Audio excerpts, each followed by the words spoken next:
So in order to shift out of that, in order to master stress, work through these shadow patterns and step into the gifts, you're going to need to work with something called the meta.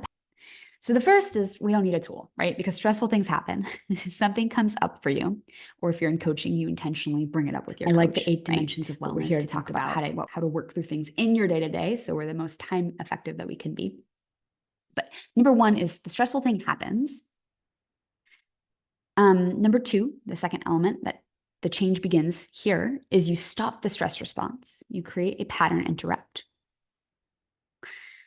The third step is that you then toggle into a resource state instead of the stress response. So you've stopped the stress response. Now you're going to toggle into a resource state. And a resource state is really like the best future that you can imagine for yourself, right? If the problem is that you get a little anxious before giving hard feedback to an employee and you're putting it off, you want to anchor yourself instead in being in a clear, compassionate, constructive state, whatever that feels like for you, however that is represented in your own mind.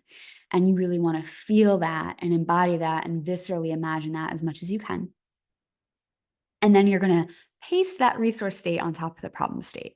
You're going to call up the trigger again, reopen the email, reopen the meeting on your calendar, bring to mind whatever it is specifically that created the stress in the first place while you're feeling the resource state.